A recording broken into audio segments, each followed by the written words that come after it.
Into Awani tonight with me, Cynthia Ng. National vaccination program on track, assures Khairi. And first mutual recognition of vaccine certificate proposed. Who's involved? That's coming up.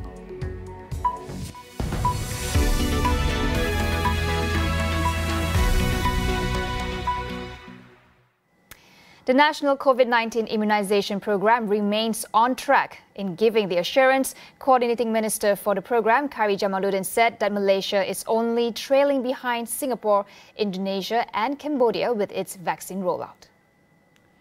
In a joint press conference with Health Minister Dato Sri Dr. Adam Baba on the start of the second phase of the vaccination program, Khairi said that everyone must still follow their designated phases despite registering early. He also used United Kingdom as an example, saying that the country did not open registration to those seeking to be vaccinated until it had completed its scheduled phases for targeted groups based on age. Merely 0.003% of frontliners who have received both doses of COVID-19 vaccines were then later reported to be infected. According to Khairi Jamaluddin, this proves that the vaccine is effective. He added that out of the 9 cases, none of them have severe or even mild symptoms. On Saturday, Health Director General Tan Sri Nur Hisham Abdullah said that 40 health workers contracted COVID-19 after completing both their vaccination doses. However, 31 of those individuals were infected less than 2 weeks after receiving their second dose of the vaccine, which meant they contracted the virus before the vaccine could become effective. Meanwhile, Khairi said that currently the government has not yet decided on the third dose of the Pfizer-BioNTech vaccine. Previously, Pfizer CEO Albert Bourla stated that there has not been any data to support the need to take a third dose of the vaccine. Albert, however, said there is a possibility for a third injection within a year and that recipients may also need to be injected yearly to curb the spread of the virus. Refugees and migrant workers will be included for vaccination in the third phase of the national inoculation drive. Khairi Jamaluddin said the shots will be administered even for those who do not have legitimate documentations or even if they have expired.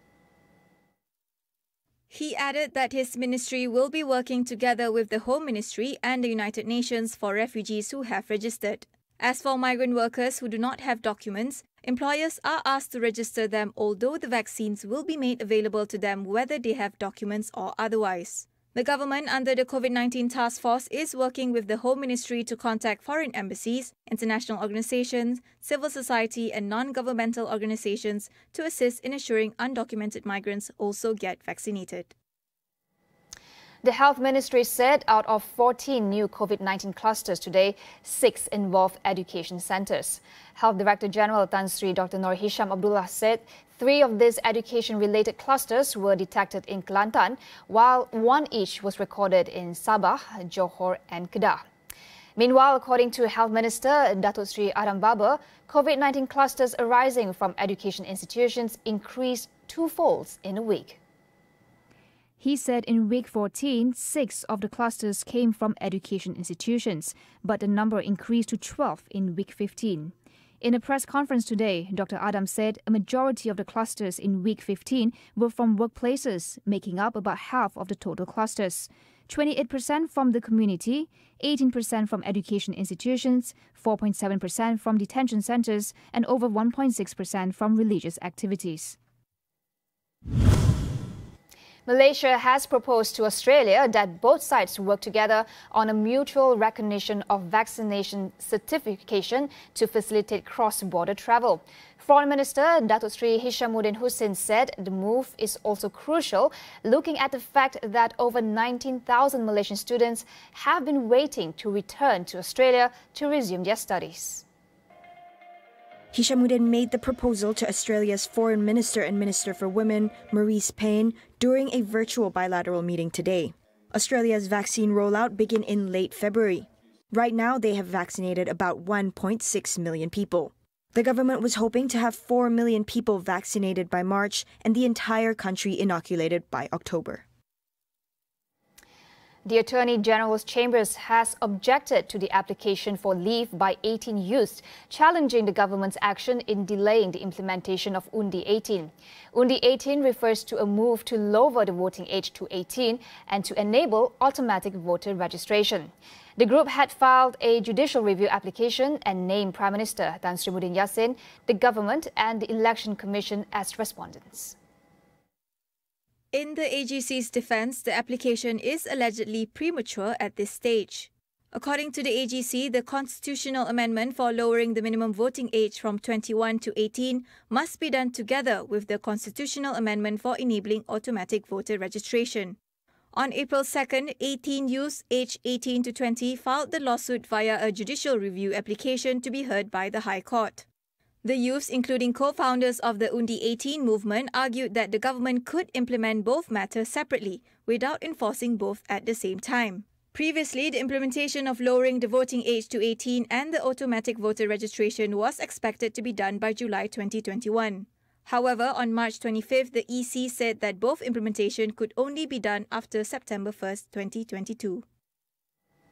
Microsoft Corporation will invest $1 billion over the next 5 years, including the setting up of its first data center region in the country.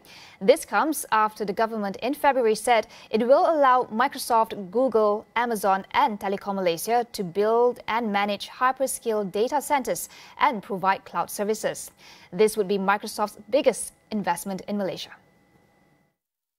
As part of its commitment called Bersama Malaysia, Microsoft plans to skill 1 million Malaysians by December 2023 to create opportunities in the digital economy.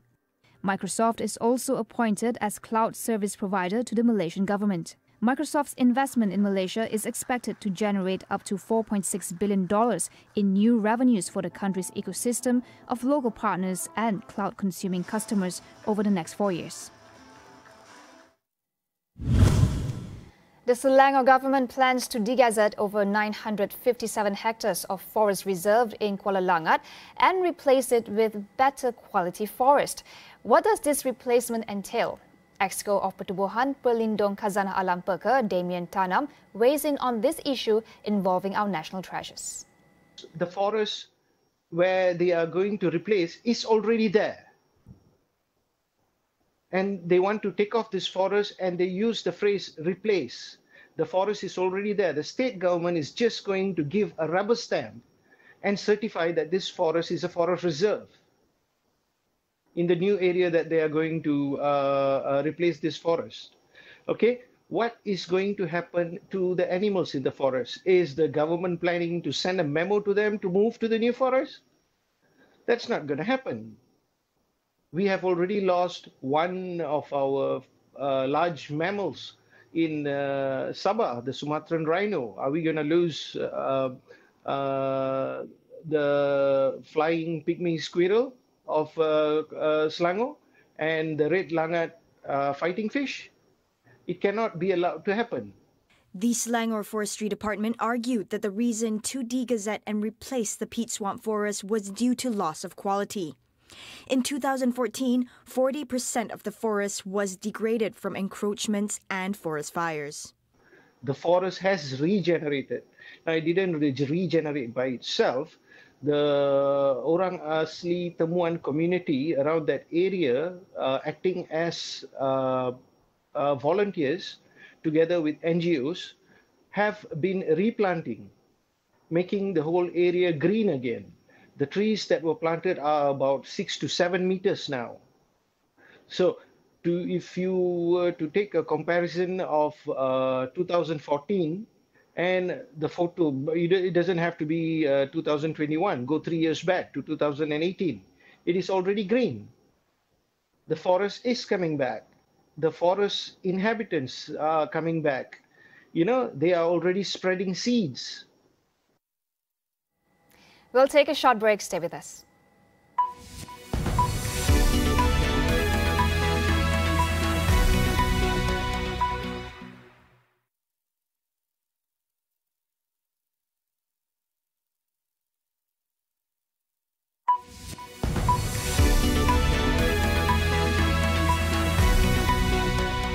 depan dan maju. Induknya adalah Melayu. Week starting today after an explosive surge in COVID-19 cases pushed the country's health system to its limit. New Delhi reported over 25,000 cases and 161 deaths in the past 24 hours. Chief Minister Arvind Kejriwal said hospitals are facing shortages of oxygen and some medicine. India overall, meanwhile, reported over 273,000 new infections today, its highest daily rise since the start of the pandemic, and now has reported more than 15 million infections, a total second only to the United States. The soaring cases come just months after India thought it had seen the worst of the pandemic, but experts say even these figures are likely an undercount. Similar lockdowns already have been imposed in the worst heat state of Maharashtra, home to India's financial capital, Mumbai. Hundreds of travellers from Australia arrived in New Zealand after the country reopened international borders today. This is a result of a world's first travel bubble that allowed people from both countries to travel without having to undergo a period of quarantine. Amid the excitement, Australia and New Zealand Prime Ministers Scott Morrison and Jacinda Ardern said the travel bubble will be under constant review in regard to risks of COVID-19 outbreaks. Late last year, Australia allowed quarantine-free visits from travellers from New Zealand. New Zealand authorities imposed mandatory isolation for foreign visitors, including from Australia, in fears of a virus surge. Ardern said the bubble marks a significant step in the country's reconnection with the world. Fiji ordered two of its largest cities into lockdown after the Pacific Island nation recorded its first case of COVID-19 community transmission after a year. The case was a 53-year-old woman who was a close contact of a soldier who contracted the virus at a quarantine facility in Nadi. More than 330 people who came in contact with the woman were placed in isolation, while a 24-hour curfew were enforced in the cities of Lautoka and Nadi. Fiji has largely contained the virus through strict isolation measures and border controls, recording less than 100 cases and just 2 deaths in a population of 930,000. The latest outbreak is a blow for Fiji, which hopes to establish travel bubbles with Australia and New Zealand, the source of most of the country's international visitors. The European Union has secured an additional 100 million doses of the Pfizer-BioNTech vaccine. Now, this will cover 2/3 of the population of over 450 million in 27 member states. So far, the bloc has administered about 105 million shots. The wealthiest Western nations have been criticized for hoarding the vaccines, buying more than enough to cover its population, leaving poorer countries without sufficient supply. At least 11 people were killed and 98 injured in a train accident in north of Cairo. The accident happened at around 2 p.m. after 4 carriages of the train derailed while on the way from Cairo to the Delta city of Mansoura. Authorities said the cause of the accident is being investigated. This is the second major train derailment in Egypt in less than a month. The first case was in March when 2 trains collided in the southern province of Sohab, killing 32 people and wounding over 100.